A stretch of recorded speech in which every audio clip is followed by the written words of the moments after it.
নবসৃষ্টি নব আনন্দে জাগায় প্রাণে জয়। আমরা যখন কোনো কিছু নতুন করে সৃষ্টি করতে পারি তখন মনে হয় যেন সেই সৃষ্টি জগতে কিছু একটা অনবদ্য অবদান আমাদের হয়েছে।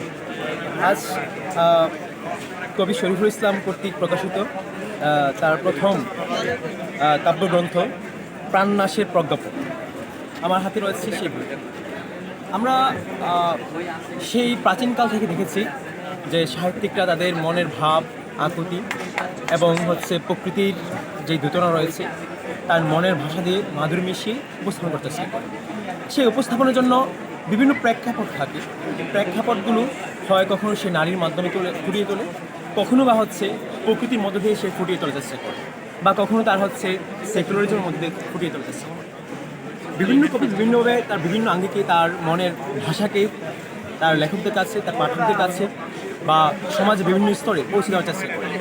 আজ আমরা সমাজে বিভিন্ন ধরনের কবি দেখি, সাহিত্যিক দেখি, যারা ধর্ম কবিতা করে লেখে এবং সমাজের চিরচারিত যে প্রথা রয়েছে, সমাজের আপামর জনতার যে সংস্কৃতি রয়েছে, সেই সংস্কৃতিকে বেঁধে রেখেই তারা তাদের লেখাকে এগিয়ে নিতে চায়। আমরা কমই দেখেছি যারা সামাজিক যে সংস্কৃতি রয়েছে, সংস্কৃতির যে মূল্যবোধ রয়েছে, মূল্যবোধকে ধারণ করে লেখা লেখে। আমরা দেখেছি কবি ফজলুল আহমদ মুসলিম যে সংস্কৃতি রয়েছে তা নিয়ে লিখেছেন। এই ধরনের মুসলিম সংস্কৃতি লেখার মতো কবি বাংলার এই সাহিত্য অঙ্গনে কমই রয়েছে। আজ আমার হাতে যে বইটি রয়েছে একটা ভিন্নতম বই, যেই বইয়ের কবিতার রূপান্তর হয়েছে, কবিতার পটভূমি হয়েছে মুসলিম সংস্কৃতি ধারণ করে, যেখানে উঠে এসেছে আজ আমাদের এই বাংলার প্রান্ত তেপান্তরের গ্রাম বাংলার খেটে খাওয়া মানুষের মধ্যে যে সংস্কৃতি ধারণ করে, যে সংস্কৃতি বিরাজমান আছে, সেই সংস্কৃতিকে লালন করে এই কাব্যগ্রন্থটি গঠন করা হয়েছে। আমি যে কয়েকটা কবিতা পড়েছি এখানে, আমি দেখেছি সেখানে ফুটে উঠেছে একজন সাধারণ মুসলিমের জীবনযাত্রায় তার সংস্কৃতি কীভাবে সে ধারণ করে, সংস্কৃতি কীভাবে লালন করে। আমি দেখেছি এখানে যে একটা যারা কি ইসলামকে ধারণ করে, ইসলামকে আন্দোলনকে ধারণ করে, কীভাবে এই আন্দোলনটাকে সে তার ময়দানে, তার জায়গাতে, তার অঞ্চলে কীভাবে সেই আন্দোলন ছড়িয়ে দেওয়ার জন্য তাকে স্বীকার করেছে। এভাবে ফুটে উঠেছে এই বইয়ের অনেকগুলো কবিতার মূল উপাদ্য।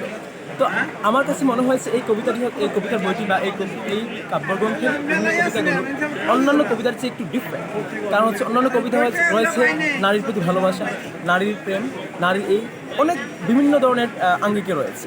কিন্তু একটা কালচারকে ধারণ করে কবিতার কাব্যগ্রন্থ হওয়াটা এটা খুবই কম হয়।